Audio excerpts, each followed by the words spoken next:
예, 이번에는 국회 본회의장 현장을 좀 연결을 해보려고 합니다. 이 이른 시각에 국회는 웬일이냐 하실 텐데요. 지금 정의당이 국회 앞에서 무기한 농성 중에 있습니다. 이유는 국회 환경노동위원회에서 진보 정당들이 완전히 배제가 됐다. 여기에 대한 항의 표시라고 하는데 도대체 어떻게 된 일일까요? 정의당의 심상정 원내대표 직접 연결을 해보죠. 심상정 원내대표님 나와 계십니까? 네, 안녕하세요. 지금도 국회에서 농성 중이신 거예요? 네, 그렇습니다.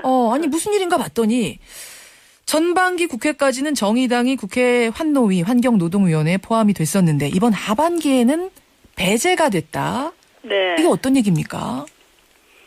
그 상임위 정수 조정 때문이라고는 하는데요. 예. 그 정수 조정이라는 게 한마디로 말하면 이제 새누리당과 그 새정치민주연합이 각 상임위의 숫자를 정하고 예를 들어서 국토위원회는 31명이거든요. 예. 근데 환노위에는 15명이니까 비교섭단체 소속 의원 10명을 수비례로 하면 국토위 같이 상임위 정수가 많은 데는 배정이 되는데 예. 환노위처럼 15명밖에 안 되는 데는 배정이 어렵다 이런 얘기예요. 근데 문제는 뭐 잘 아시겠지만 국회는 새누리당과 새정치민주연합으로 구성된 교섭단체 맘대로거든요. 그렇습니까? 그러니까 이걸 뭐 규칙을 핑계로 대는 것은 예. 굉장히 궁색하다고 보고, 그리고 국토위원회 같은 경우가 이제 31명으로 환노위보다 2배인데 예. 그거는 누가 정한 거냐? 그건 이제 양당이 거기 가고자 하는 의원들이 많기 때문에 그거는 숫자를 많이 정한 거고, 환노위는 인기가 없기 때문에 예. 그 절반밖에 안 된 거죠. 그러니까 사실 엄밀하게 말하면 대한민국 지금 19대 국회에서 예. 토건 개발보다 노동 환경의 가치는 절반 취급밖에 못 받는다. 이제 이런 의미라고 저는 보고요. 일단 숫자가 적은 것부터 문제다. 그렇죠. 그런데 거기다가 진보 정당들을 다 배제한 건 또 두 번째 문제다 이런 말씀. 그리고 이제 그 15석도 채우기가 어려워요. 그런데 예. 그런 조건하에서 노동의 가치를 존중하고 실현하고 또 생태의 지속 가능성을 위해서 헌신하고자 하는 국회의원은 왜 상임 환경노동위원회를 못 가냐. 채우기가 어렵다는 건 무슨 말씀이세요? 15명을 채우기가 어렵다는 거기 말씀. 오려고 하는 의원들이 없습니다. 지금 별로 가봤자 별로 거의 인기도 새누리당 같은 데는 강제 배정하고요.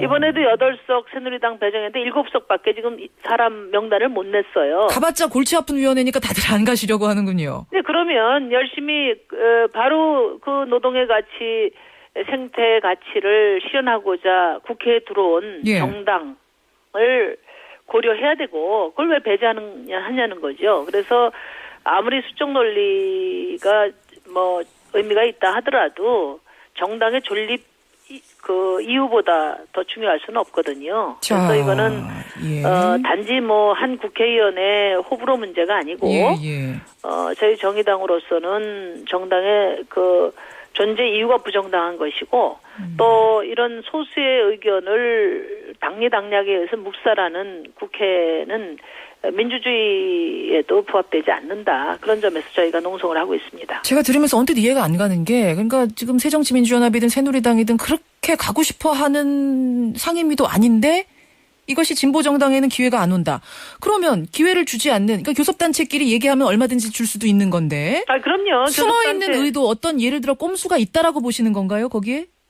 우선 이제 지난 전반기에는 거꾸로 야당이 8이고 이제 새누리당 여당이 7이었습니다. 예. 그래서 재계에서 상당히 문제 제기를 많이 아마 했을 거예요. 새누리당한테. 그러다 보니까 이제 지금 국회 내에서 재벌 대기업의 개혁과 변화를 촉구하는 목소리가 가장 큰 상임이었습니다. 예. 그래서 아마 이번에는 여대 야소로 해야 되겠다 이런 의지를 강하게 가진 것 같고요. 그래서 실제로 이제 가습기 살균제 피해자 구제 문제라든지 또 삼성의 문호조 전략 문건 공개나 또 백혈병 문제 이런 문제들의 해결의 단초를 마련을 한 바가 있죠. 그리고 이제 더 중요한 것은 세월호 참사 이후에 크게 부각되고 있는 생명 존중 정치와 관련해서 예. 현안들이 있습니다. 예를 들면 산재 문제 같은 게 대표적인 그렇죠. 거거든요. 그렇죠. 예. 산재는 지금 OECD 국가 중에 지금 중대재해 불패 1위를 기록하고 있습니다. 우리나라가 부끄럽게도. 예. 그래서 이제 이 문제 해결은 사실 여야를 막론하고 다 공감대가 형성돼 있는 건데 지금 재개반대로 처리를 못하고 있는 거고요. 또 환경 영향 평가법도 내실 있게 개정하자는 것도 사실 환노위에서 이미 합의가 된 것이지만 지금 재개반대 때문에 추진을 못하고 있는 거죠. 그런 것들을 정의당이 들어와서 진보정당이 들어와서 강력하게 더 추진하는 게 혹시 좀 재계가 좀 겁을 내서 그것이 여야, 그러니까 새정치민주연합과 새누리당에도 반영된 게 아닌가 이걸 의심을 하시는 거군요. 의심이 아니라 뭐 새누리당에서는 재계 입장을 매우 중요하게 지금 반영해서 지금 8대 7을 고소하려고 하는 거고요. 알겠습니다. 이제 새정치민주연합은 이 사안에 대해서 좀 교섭에 소홀함이 있지 않았나 좀 그런 지적을 좀 드리고 싶어요. 지금 무기한 농성으로 항의를 하고 있는 건데 앞으로 어떻게 하실 생각이세요? 이것은 뭐 시정이 돼야 되지 않겠습니까? 그리고 어제 저희가 그 본회의 하면서 많은 의원님들이 여야를 불문하고 와서 격려를 해주셨고 이거는 정말 이런 일이 있어서는 안 된다. 각 당의 지도부에게 이야기를 해서 시정하도록 하겠다 이런 말씀들이 있으셨고 분위기는 좀 이한구 원내대표 박영선 원내대표도 제가 만나 뵀어요. 그래서 정수를 조정하는 협의를 해서 바로 잡도록 노력하겠다는 약속이 있으셨습니다. 알겠습니다. 기대를 해보고요. 시간이 길지 않습니다만 제가 전국 이야기 딱 하나만 좀 질문을 드려야겠습니다. 나오셨으니까.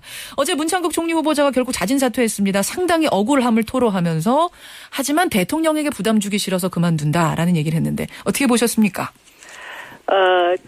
어쨌든 2주 동안 문창국 후보자 때문에 국정이 공백 상태에 있었고 그렇죠. 또 많은 갈등이 있었지 않습니까? 그러면 저는 국민들에게 유감 표명이라도 한마디 하실 줄 알았어요. 그것도 없이 어제 사퇴하시는 걸 보면서 이분이 애초부터 총리라는 그런 공직자의 자질은 없으신 분이구나 그런 생각을 했고요.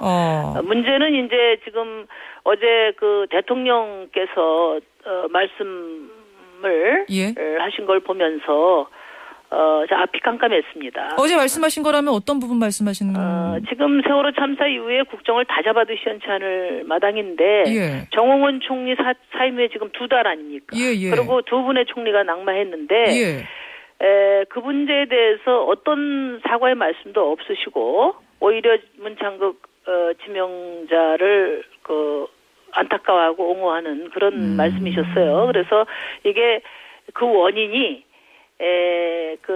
인사 실패 있지 않고 마치 야당의 비판이나 국민들을 원망하시는 그런 말씀이셨단 말이에요. 그래서 이게 참 걱정이 많이 됩니다. 인사 참사가 끝이 아니고 이게 또 다른 참사가 이어질까 매우 두렵습니다. 또 다른 참극이 벌어질까 봐 걱정이 된다. 이런 말씀. 왜냐하면은 지금 문창국 총리 후보자의 경우에도 그렇지만은 지금 청문회까지 가냐 안 가냐 하는 것을 저희가 못 가게 한 게 아니죠. 대통령께서도 신청을 안 하셨죠. 요청을 안 하셨잖아요. 그거는 그만큼 국민들이 두렵기 때문에 못 하신 거라고 보는데 기본적인 사안들 국가관이라든지 역사관이라든지 또 도덕성 이런 것들이 걸러지지 않고 후보자로 지명되기 때문에 이런 인사 참사가 계속 반복되면 누군가 책임을 져야 되지 않습니까? 지금 김기춘 비서실장의 책임을 분명히 규명을 하셔야 돼요. 지금 인사 참사 이유는 국민의 눈높이가 아니라 김기춘 비서실장의 눈높이에 맞춰졌기 때문이고 그렇기 때문에 김기춘 비서실장이 적폐의 당사자다 이렇게 지적을 하는 겁니다. 알겠습니다. 여기까지 말씀을 듣죠. 심 원내대표님 고맙습니다. 네네 감사합니다.